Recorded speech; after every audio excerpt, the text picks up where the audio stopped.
echó a andar con la perspectiva de unir las luchas de los sindicatos para transformar el ámbito laboral y reconquistar derechos que habíamos perdido con la crisis y que mucho me temo que si no luchamos mucho vamos a perder. ¿De acuerdo? Hemos hecho esta jornada también porque consideramos que a día de hoy la memoria histórica es un tema importante que no se debe olvidar y porque sobre todo nuestra gran organización, o 3 organizaciones en este momento, abierta a muchos más, tiene una perspectiva sociopolítica. Antes de venir estaba escuchando una conversación en un café de 2 personas que hablaban de la guerra de Ucrania y de los crímenes de guerra que se están cometiendo allí, que cómo era posible, cómo se iba a investigar eso en el futuro. Bueno, pues por desgracia las guerras siempre tienen esas cosas y eso ha ocurrido en nuestro país también, por desgracia. Lo que ocurre es que aquí todo lo que sucedió hace mucho tiempo todavía está por descubrir, por investigar, por depurar responsabilidades y por rescatar. Y también ocurrió en este país que después de la guerra se hizo una labor de represión constante durante 40 años que no cesó hasta los inicios de la democracia y que aún hay muchas cosas por conocer. Esta conversación de estas 2 personas me dio a pie a pensar que realmente lo que estaban reclamando era justo, es decir, conocer la realidad de los hechos que sucedieron y dar dignidad a aquellas personas que han sido literalmente masacradas por pertenecer a un pueblo, defender una idea, etcétera, etcétera. Voy a citar a continuación algunas cuestiones que cita la Ley de Memoria Democrática del año 2022. Fijaros que el franquismo hace tiempo que pasó, iniciamos la democracia en el 78 y hasta el año 2022 no hemos tenido una ley de memoria democrática. Desde el fin de las guerras civiles y conflictos mundiales que asolaron la Europa del siglo XX, especialmente desde el Holocausto, el impulso de las políticas de memoria democrática se ha convertido en un deber moral que es indispensable fortalecer para neutralizar el olvido y la repetición de los episodios más trágicos de la historia. Siempre se dice, y es cierto, que es bueno conocer la historia para no volver a repetirla. La memoria de las víctimas del golpe de Estado, la guerra civil y la dictadura franquista, su reconocimiento, reparación y dignificación representan, por tanto, un inexcusable deber moral en la vida política y es signo de la calidad de la democracia. La historia no puede construirse desde el olvido y el silenciamiento de los vencidos. El conocimiento de nuestro pasado reciente contribuye a asentar nuestra convivencia sobre las bases más firmes, protegiéndonos de repetir errores del pasado. La consolidación precisamente de nuestro ordenamiento constitucional nos permite hoy afrontar la justicia de nuestro pasado. El olvido no es una opción para la democracia. Esto es parte del preámbulo de la Ley de Memoria Democrática aprobada en 2022. La jornada de hoy, por tanto, no es más que un acto de conocimiento y reconocimiento de la justicia que supone rescatar del olvido todos aquellos hechos. La memoria histórica no es abrir heridas, porque se oye mucho el mensaje de que es que esto no se puede tocar, es que esto divide, es que esto enfrenta. Pues precisamente no es eso. Precisamente se trata de reparar y de reconocer para no caer en el olvido y cerrar aquellas viejas heridas que nunca se cierran. Porque la transición precisamente hacia una democracia plena, hacia una democracia consolidada, no se completará, primero, hasta que no se haga justicia y se recupere a todos los represaliados de la guerra civil y el franquismo, y además que se condenen y se persigan los crímenes de lesa humanidad. En ningún momento, fijaros de esta ley de memoria histórica, y he estado estos días echando un vistazo arriba y abajo a la ley, se plantea juzgar a los crímenes del franquismo. En ningún momento. Simplemente se trata de conocer y reconocer los hechos pasados y reparar la memoria de las personas represaliadas. Solo he encontrado algo allá en el artículo 28 que dice que se establece una investigación por parte de las fiscalías para conocer aquellos hechos que precisamente pudieran ser hechos delictivos. Pues hoy, lamentablemente, el gobierno de Castilla y León y los dirigentes nacionales de su partido amenazan con pulverizar esta ley y echarla en el cajón, derogar. Le han dicho, no sé si ayer o antes de ayer, que van a derogar la ley de memoria democrática y que van a volver a años pasados. Y aunque es una ley, vuelvo a repetir, que es imperfecta, porque no juzga los crímenes del franquismo, algo que se ha hecho en Alemania, con la Alemania nazi, se hizo con la dictadura en Argentina, ha pasado con Portugal. Aquí eso no se toca y aún así quieren derogarlo.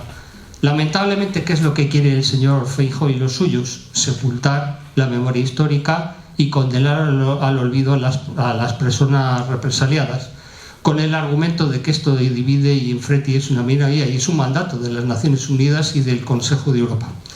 Por tanto, nuestra voluntad como intersindical es oponernos a esa evolución y luchar para que esto no se cierre. Porque la construcción de la memoria común no es un proyecto nuevo, siempre ha existido, ¿no? Y siempre ha existido el poder conocer hechos pasados y ver pues si pasó algún crimen, repararlo. Y por tanto, el régimen franquista lo que hizo es imponer desde sus inicios una poderosa política de memoria que excluía, que criminalizaba y que estigmatizaba e invisibilizaba radicalmente a todas las víctimas que hubo pues tras el golpe militar y posteriormente con la represión tras la República. Los hechos descritos por el Consejo de Europa, que es el mandato que nos dieron en el 2006, señalan que durante la Guerra de España del 36 se convirtieron en gravísimos crímenes y que durante la posterior dictadura franquista se estableció un sistema político autoritario que reprimió masivamente todo atisbo de oposición política y lo hizo de manera sistemática y además generalizada.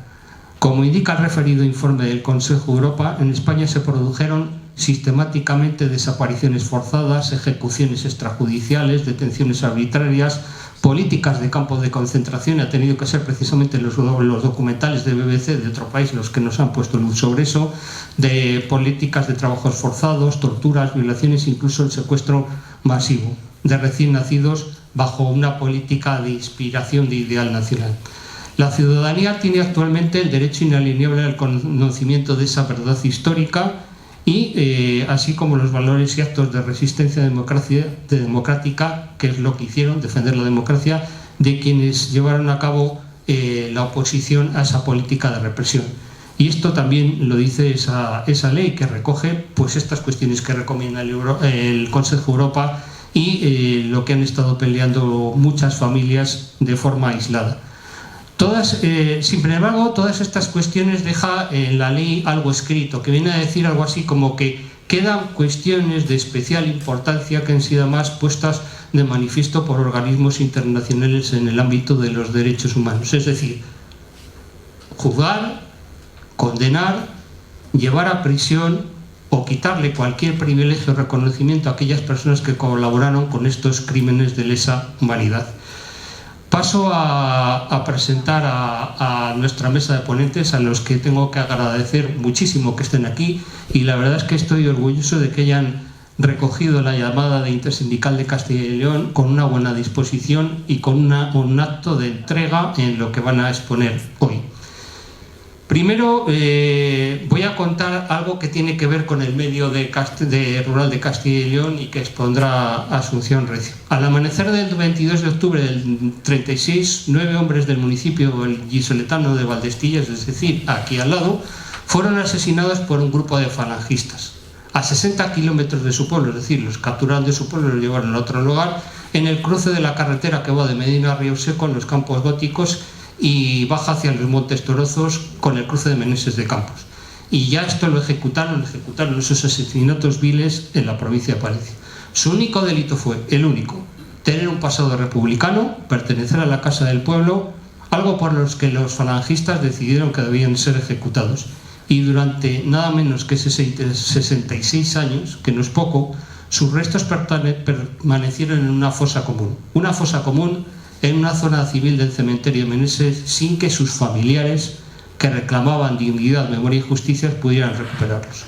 Solo la tenacidad de las familias y la labor desarrollada por la Asociación para la Recuperación de Memoria Histórica, y esto es cuando no ejercía la labor el Estado, que empieza a ejercer ahora, es decir, asumir su responsabilidad también, propiciaron que se les diera una sepultura digna. Y fue un caso, uno más, entre los muchos habido en Castilla y León. La historia de los llamados 9 de Valdestillas Es uno de los ejemplos más claros de la estrategia de terror y de exterminio para los adeptos a la República, trazada por los dirigentes del bando nacional e encomendada a los caciques locales a los que los falangistas promocionaban, ayudaban, pagaban, etc. Hipólito Esteban Fadrique es un nombre propio con apellidos. Uno de los 9, que es familiar de nuestra ponente que tenemos hoy aquí, Asunción Esteban Recio, fue cruelmente asesinado como los otros 8. Ella nos va a recordar hoy, en esa labor tenaz que tuvo la familia y la asociación memorialista, de cerrar esas heridas, de cerrar lo de abrir. Asunción Esteban Recio, doctora, profesora titular de Historia Medieval de la Universidad de Valladolid, es presidenta de Territorios de la Memoria y presenta la represión que tuvo lugar en el medio rural con la masacre de Valdestillas, los trabajos de restauración y memoria que se han desarrollado y además las claves que nos han llevado a saber qué pasó allí y a describir la crueldad con lo que se actuó. Por tanto, Asunción, gracias por estar aquí y por poner foco. Luego también vamos a hablar un poco sobre el modelo de transición resultante que hubo después del régimen del 78, cuando llegó la democracia y se acabó la dictadura, que fue un pacto entre las élites políticas procedentes del franquismo y los sectores reformistas de la izquierda, que se sustenta en diferentes acuerdos, entre lo que destaca el propio texto constitucional del 78 y la ley de amnistía. Ambos, con el tiempo, hemos percibido que son la bóveda de un edificio construido a partir de 2 premisas: el silencio y el olvido. Sabemos que no hubo ruptura democrática en los años 70 similar a la que se produjo, por ejemplo, en Portugal. Sabemos en nuestro caso que quienes ostentaban el poder cedieron espacios a los nuevos protagonistas procedentes del ámbito del antifranquismo, con la condición de que los recién llegados no cuestionaran el poder acumulado por los primeros. En este contexto, cualquier aspiración a juzgar los crímenes de la dictadura y a reconocer a quienes lucharon y padecieron las consecuencias de la misma estaban llamados a caer en el olvido. Sin embargo, el silencio no ha conseguido imponerse del todo, y conforme algunos iban muriendo, sus descendientes de segunda ya o tercera generación han ido incrementando las demandas para que esto se resolviera, se hablara y se abriera de una vez. Por tanto, queríamos alcanzar un reconocimiento que permita romper un poco con la impunidad del franquismo. Tras más de 4 décadas, la lucha por este reconocimiento se ha convertido en un movimiento social capaz de cuestionar los fundamentos del propio régimen del 78. Sus reivindicaciones chocan, sin embargo, con la sensibilidad de quienes no vivieron mal durante la dictadura o se han enriquecido, y a la vez incomodan a una izquierda que se autolimitó en sus peticiones y renunció a la petición de justicia y reparación y de, pues que una garantía de no repetición. La tenacidad precisamente del movimiento memorialista ha convertido sus reivindicaciones en un campo de confrontación entre el sector socialmente acomodado que no quiere mirar atrás porque tiene cosas que callar, y aquellas otras personas que solo piden un acto de justicia que permita dignificar a familiares y antepasados. Tino Brugos nos va a contar hoy el desarrollo del movimiento memorialista en el contexto variable en el que ha tenido que moverse durante años, los límites impuestos que ha puesto la justicia española y la inevitable búsqueda de la misma justicia en el exterior, que siempre pasa. Es decir, parece que cuando en este país no se resuelven las cosas hay que acudir a otros estamentos para que se resuelvan. Todo este proceso se concreta en debates múltiples que van desde el propio tema de las exhumaciones hasta la incorporación de temas relacionados con la memoria histórica en la reciente LOMLOE. Precisamente la LOMLOE, ámbito que nos atañe a muchos de los que estamos aquí, que somos docentes, dice en su artículo 44 que la ley establece que tiene que haber una formación, incluso del profesorado, acerca de lo que es el conocimiento de la justicia y reparación. Que yo sepa, a fecha de hoy no hay ningún curso de estos, ni en el Ministerio, ni en la comunidad autónoma, ni nada de esto. Tino Brugos es profesor de Historia de enseñanza secundaria, activista en diversos movimientos sociales, ha publicado diversos trabajos relacionados con la solidaridad internacional del 79 al 99 y del colectivo LGTBI del 92 al 2012. En el ámbito académico se ha centrado en los estudios sobre la transición, comunistas, disidentes y asturianismo, y en la actualidad colabora con la revista Viento Sur y el mundo del sindicalismo docente, donde forma parte además del secretariado de SOATEA, un sindicato homólogo de educación que hay en Castilla y León, y ostenta alguna responsabilidad en la Confederación Intersindical de la que SOATEA forma parte, como por ejemplo lo que es la coordinación del área de política sindical. Tino además ha estado de observador en Turquía en el reciente proceso que ha ganado Erdogan y sabe bastante de lo que son los regímenes autoritarios, la pérdida de libertades, etcétera, etcétera. Por otra parte, en esta jornada vamos a tratar la desbandada. La desbandada, que es un acontecimiento, lo hablaba ayer con Rafa, muy desconocido en el ámbito de nuestro territorio, y que por desgracia constituye el mayor éxodo de la guerra civil transcurrido en este país, donde más de 200.000 personas tuvieron que huir por causa de la guerra desde Málaga capital en febrero del año 37 en dirección a Almería. Cuando las tropas franquistas se enteraron de estos, dirigidos por el criminal Queipo de Llano, hasta que le sacaron hace poco de la tumba y montaron aquel pifostio, pues les persiguieron por tierra, mar y aire a los miles de personas que huían, que en su mayoría eran mujeres, eran ancianos y niños, produciéndose un genocidio de población civil indefensa en el que fueron masacradas más de 5.000 personas, asesinadas vilmente. Esto es lo que estamos viendo en todos los telediarios en la guerra de Ucrania, pero sucedió en este país y aquí no se ha investigado. El criminal fascista Queipo de Llano, desde Radio Sibella, además, justo antes de todos estos sucesos, estuvo alentando y promoviendo la masacre, pues desarrollando lo que se llama guerra psicológica contra la población civil, donde no solo hablaba a los soldados o a los resistentes del bando contrario de las crueldades que iba a ejercer su ejército, sino que además profiere a la población de la zona republicana toda clase de advertencias y de amenazas, entre ellas la promesa de ejecuciones sumarias en cuanto llegaron las tropas y violaciones masivas de mujeres. Siempre se dice que en las guerras, y es cierto, las primeras víctimas y algunas de las más sangrientas son mujeres, ¿vale? Se ejerce la violencia contra ellas de una forma desmesurada. Pues esto lo anunciaba la radio. Os vamos a hacer esto. Para que nos hagamos una idea del exterminio que ocurrió en la desbandada el 26 de abril del 37, os puedo decir que, por ejemplo, en el Guernica, que es un hecho conocido por todo el mundo, la Legión Cóndor mató a 126 personas, en la desbandada 5.000.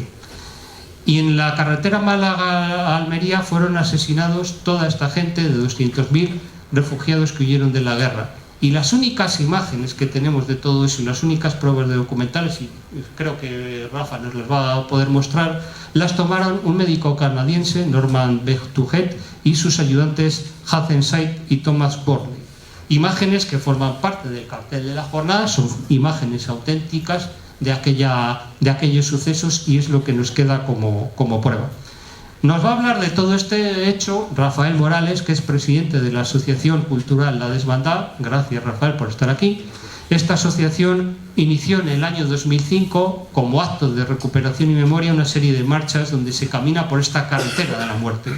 Caminan para recuperar la verdad, la justicia y la reparación, y lo hacen en recuerdo y en homenaje a estas víctimas del mayor genocidio perpetrado durante la Guerra de España del 36 al 39.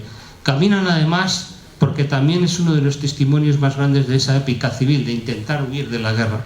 Y caminan porque la desbandada es un testimonio nítido de lo que fue una guerra civil, una guerra que ellos consideran que no fue civil, ni que fueron neutrales las democracias burguesas. Las democracias burguesas que ahora parecen perder la neutralidad de la guerra en Ucrania, pues en este caso no, fueron bastante neutrales. Y lo consideran, en el fondo, una intervención nazifascista contra la República Española, y que la mayoría del ejército español, junto al ejército italiano y alemán, blandieron las armas no contra un ejército regular ni contra un oponente en número y preparación, sino contra población civil que no estaba armada, indefensa, y que pidieron ayuda y no la recibieron. Y por último vamos a hablar en la jornada de hoy de otra de las patas, que es el colectivo ferroviario. Yo os puedo decir, por ejemplo, estos días investigando he encontrado que tenemos una fosa de ferroviarios en el monte Costaján de Aranda de Duero, donde yacen tirados más de medio millar de trabajadores asesinados por el franquismo, trabajadores del sector ferroviario. Sus huesos cubiertos por tierra son ejemplo de la represión de Franco en el ferrocarril español, que masacró y represalió a 83.000 profesionales afectados con sanciones, cárcel, exilio o internamiento en campos nazis, porque muchos acabaron en campos nazis y con penas de muerte. La violencia franquista azotó a este sector en el año 36 y lo alcanzó hasta el año 77. El oficio del tren estaba en el punto de mira de los fascistas y como gremio combativo al que silenciar por la propia importancia de la maquinaria de guerra, porque el ferrocarril transportaba armas, transportaba tropas, etc. El objetivo de estos rebeldes era anular a los trabajadores ferroviarios y eliminar a los sindicatos, cosa que también nos empieza a sonar, porque lo están diciendo a algunos dirigentes, por ejemplo, de esta comunidad de Castilla y León, que hay que eliminar los sindicatos, que roban, etcétera, etcétera. El objetivo era que hace pensar Franco se sentó rápidamente. Los números dan luz a esta estrategia de aplicación de la represión sobre el colectivo ferroviario y de pedagogía del terror.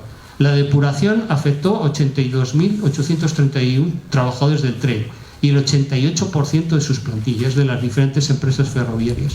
Un 26% quedó afectado con sanciones diversas. 6.000 y pico fueron 6.700 en concreto separados del servicio y despedidos, y 6.500 sancionados contratados de residencia. La situación más dramática cayó sobre 6.800 ferroviarios con penas que iban desde la pena de prisión hasta la pena de muerte o cadenas perpetuas. Y casi un centenar fueron condenados a muerte. El exilio y los trabajos forzados fueron la tónica en el sector del ferrocarril en cuanto se activó la represión, y el internamiento de campos de concentración nazis como Mauthausen. De esta represión sostenida y sistemática sobre el sector ferroviario nos va a hablar Buenaventura Durruti Santos, que es familiar del histórico dirigente anarquista, como todos recordaréis por los apellidos, y que es presidente además de la Asociación Leonesa Amigos del Ferrocarril, y que va a desgranar los acontecimientos que ocurrieron en el sector ferroviario durante la represión franquista. Sin más, para que no nos despistemos, la estructura de la jornada es la siguiente. Vamos a abrir una intervención donde van a ir por orden los ponentes de 15 minutos y luego vamos a abrir una mesa redonda donde entre ellos debatirán para que posteriormente podáis hacer las preguntas. Yo sin más os doy la palabra, os doy las gracias a todos y todas por estar aquí. Y sobre todo le doy gracias a la organización a la que pertenezco por dar este paso tan importante, que es apoyar la memoria histórica y oponerse al involucionismo que nos promete el señor Feijóo y unos cuantos radicales como los suyos. Gracias.